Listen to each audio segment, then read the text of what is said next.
जय श्री गणेशाय नमः. जय श्री सावरिया सेठ.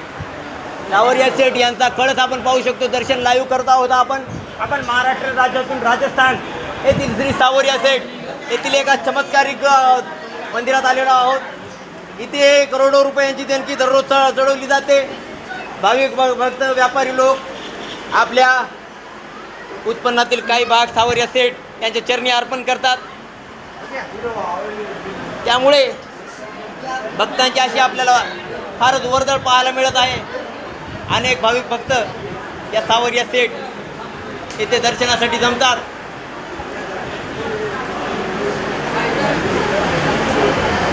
आपण देखील येथे आलेलो आहोत आणि येथे आल्यावर मनुष्याच्या आर्थिक प्रगतीमध्ये आमूलाग्र अशी सुधारणा होते.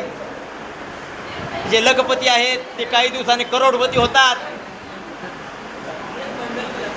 पण एक व्यवसाय करणं आवश्यक आहे. ते व्यवसायात भरभरून अशी प्रगती देतात. व्यवसायामध्ये प्रगती होते.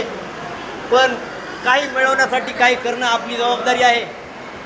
फक्त हे आपल्या व्यवसायात एक भागीदार म्हणून राहतील.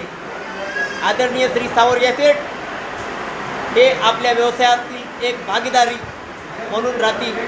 आपलं उत्पन्न वाढवतील आणि आपल्याला नफा मिळवून देतील. असे सावरिया सेठ यांच्या मंदिरातून आपल्याला कळसाचं दर्शन भेटत आहे. फक्त कारण आपण आमच्या चॅनलचे मौल्यवान सबस्क्रायबर आहात. त्यामुळे जे सबस्क्रायबर आहेत जय सावरिया सेठ म्हणून या कळसाचं दर्शन करणार आहेत त्यांना देखील थोडाफार किंचित लाभ होऊ शकतो. सावरिया सेठ यांचा कळस दिसत आहे आपल्याला. आता म्हणा जय श्री सावरिया सेठ. कारण कळसाचं दर्शन हे भगवंताचं दर्शन मानलं जातं. जय श्री गणेश. जय सावरिया सेठ. आणि अशा प्रकारे श्री सावरिया सेठ यांचं कळसाचं दर्शन केलेलं आहे आपण.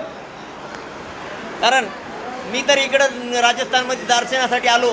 पण आपले शनिदेवा शेती योजनाचे सबस्क्रायबर देखील या दर्शनाचा अनुभव करतील या दृष्टीने मी आपल्याला देखील या मंदिराचे दर्शन घडून दिलेले आहे. आणि सावरिया सेठ यांची मूर्ती जर पाहायची असेल तर ती आपल्याला यूट्यूबवर गुगलवर सर्च मारल्यावर दिसेलच. जय सावरिया सेठ.